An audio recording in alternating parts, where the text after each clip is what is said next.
Baik, algoritma penjumlahan. Jadi penjumlahan ini kan ada kaitannya dengan deret angka, kemudian biasanya kita implementasikan kalau di pemrograman itu kita punya array atau list gitu. Tapi kalau kita menggunakan Python mungkin yang cocok digunakan adalah list. Oke, kita coba lihat kasus penjumlahan dengan deret seperti ini ya.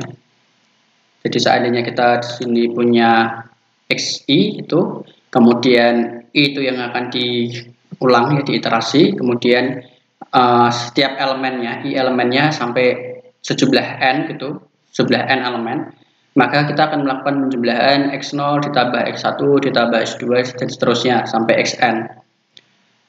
Contoh yang di bawah misalnya ada suatu bilangan tetap gitu ya, 2 ditambah dengan xi, kemudian kita jumlahkan dulu, 2 ditambah x0, kemudian ditambah 2 ditambah x1, kemudian ditambah 2 ditambah x2 dan seterusnya.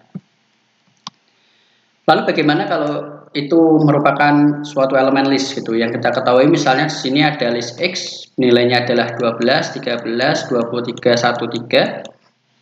Kita tahu di sini ada indeks, kita mulai dari positif indeks saja.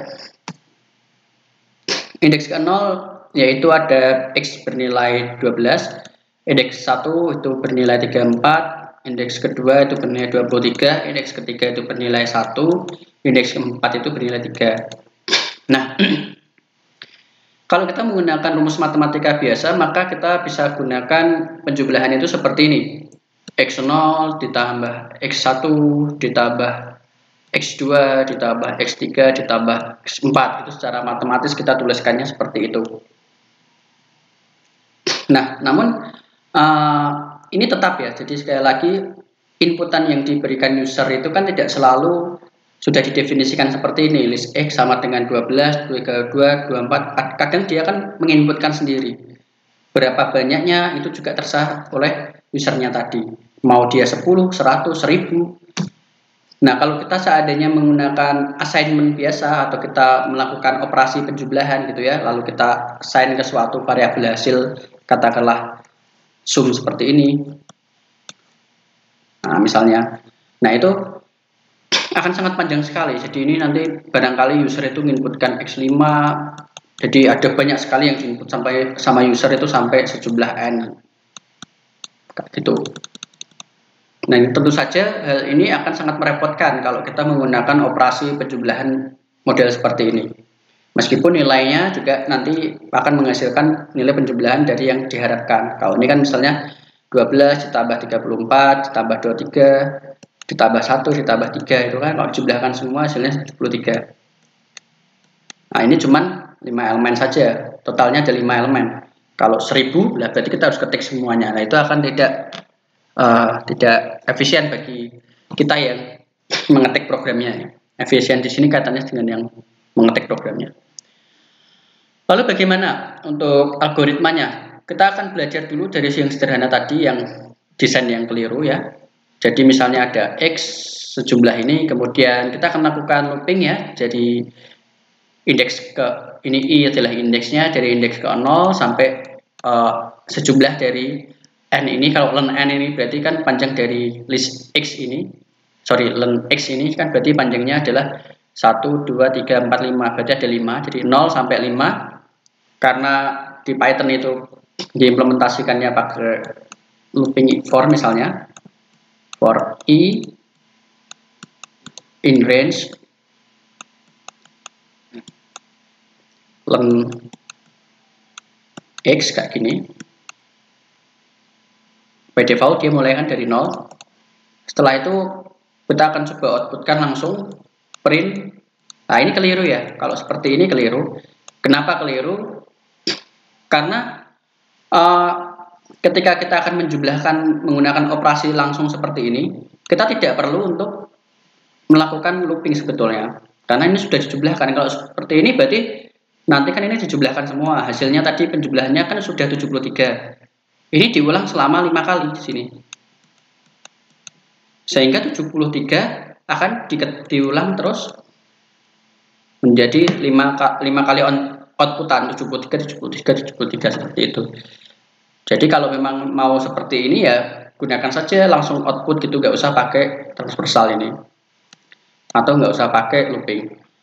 Tetapi jika langsung menghitung output menjadi benar ya. Tetapi jika list tadi diinputkan oleh user yang tadi saya sampaikan itu, kalau ini diinputkan oleh user, jadi ini adalah input oleh user gitu.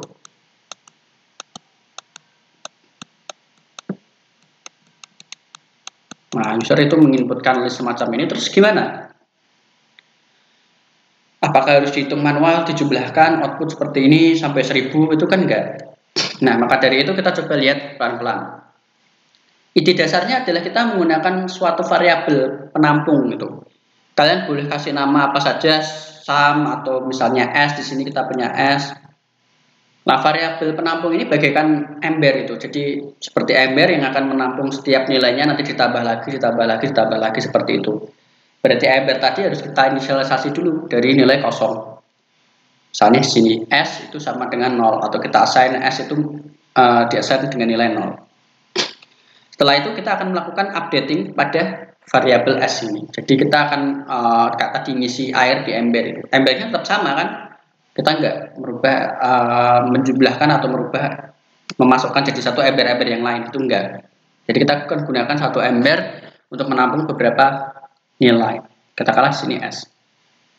Nah, jalannya seperti ini. Jadi misalnya indeks ke 0, 12 kita masukkan ke ember. Perhitungan memasukkannya ini bagaimana? Ya cuman penjumlahan seperti ini aja operasinya. Jadi misalnya S yang sebelumnya kan 0.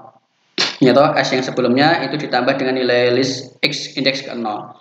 Jadi S yang sebelumnya ini 0. Berarti nanti ini 0. Ya toh, terus habis itu X ke 0. X ke 0-nya sini adalah nilainya 12. Maka kita akan dapat S yang baru adalah 12. Nah, setelah dapat S yang baru 12 ini, berikutnya adalah ini ya, yang sebelumnya kan berarti diupdate itu dari 0 sekarang menjadi 12. Sama tadi, S yang sebelumnya itu 12, kemudian dijumlahkan dengan elemen ke 1, indeks ke 1. Jadi ada 34. Maka nilai S ini akan terupdate jadi 46. Nah, itu begitu seterusnya seperti ini 46, kemudian dijumlahkan lagi nanti sama 1 ya, berarti S-nya itu akan diupdate lagi. Nah, sekarang jadi tadi 46, sekarang 46 dijumlahkan sama 23, sekarang hasilnya 69. Lalu nanti 69 dijumlahkan sama 1, berarti hasilnya 70. Sekarang S-nya diupdate lagi, diperbaharui gitu, 70. Kemudian S yang terakhir yaitu 70 tadi ditambah dengan 73. Nah, setelah ini S yang terakhir ini selesai, maka ini adalah solusinya. Jadi kita tidak perlu mengoutputkan ini di dalam perulangan, itu nggak perlu. Jadi ini di luar perulangan, sehingga kita akan dapat nilai S yang baru. Ide dasarnya tadi, misalnya kita punya S0, lalu kita misalnya S ditambah 2, berarti nanti kan dia jadi 2 sekarang kan, karena S yang sebelumnya itu adalah 0, ditambah 2, kita dapat S2. Terus nanti seandainya kalau ada S lagi dijumlahkan sama 3, berarti kan sebelumnya tadi 2, kita punya 2 ditambah 3, lalu kita punya S yang baru 5, seperti itu terus. Nah, kita lihat di sini ada X4, kemudian tadi X3, X2, X1, X0. Ini kan berarti kan kita lakukan ini di dalam suatu perulangan. Nah, berarti recapnya jadi penjumlahan tadi, langkah pertama adalah kita menghitung S ember yang dari 0 tadi, asalnya dari 0, diisi elemen pertama. Yang ini tadi dapat nilai 0, berarti ditambah sama 12. Berarti hasilnya adalah 12. Yang ini dapat 12. Oke, yang ini dapat 12, lalu ini nanti dikirim lagi ke sini. 12 ditambah elemen ke satunya tadi berapa? 34. 12 ditambah 34 berarti 46. Dapat ini 46. Kok 14? 46. Nah, ini nanti kirim ke sini 46-nya. 46 ditambah elemen X indeks kedua yaitu 23, nanti hasilnya berapa dan seterusnya, nanti ke sini masuk lagi ke sini, masuk lagi. Nah, ini yang terakhir, S yang terakhir yaitu 73, itu adalah solusinya. 73 ini solusinya.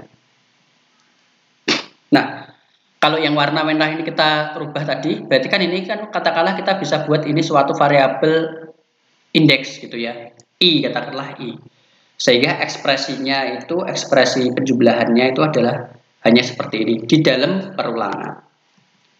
Jadi notasi algoritmanya adalah kita punya misalnya list yang sudah didefinisikan seperti ini, mau ini nanti didefinisikan atau diinputkan oleh user pun tidak akan jadi masalah sekarang. Lalu yang akan kita jumlahkan hanya kita lakukan transversal I tadi, yang I ini indeksnya ini I, kemudian dari 0 sampai panjang dari listnya, lalu kita gunakan ember tadi S ini. Nah, S ini nanti dia akan terus diupdate langkah per langkah kayak gitu. Nah, jadi sederhananya seperti itu, sehingga ini yang paling cocok untuk menjumlahkan suatu deret bilangan. Caranya demikian. Nah, implementasi di Python kita bisa gunakan misalnya for loop, berarti seperti ini. Kalau kita menggunakan while, jadi kita inisialisasi dulu I-nya, indeksnya, lalu kita gunakan perulangan while seperti ini. Nah, perhatikan bahwa di sini S yang terakhir itu adalah nilai dari penjumlahan totalnya, sehingga kita tidak perlu menggunakan memanggil print itu di dalam loopingnya. Makanya ini printnya itu kan indentasinya dia setara dengan for-nya, atau ini setara dengan while-nya, sehingga dia itu tidak bagian dari perulangan, atau dia itu merupakan nilai S yang terupdate yang paling terakhir. Seperti itu. Oke. Nanti berikutnya kita akan lanjutkan ke vektor gitu.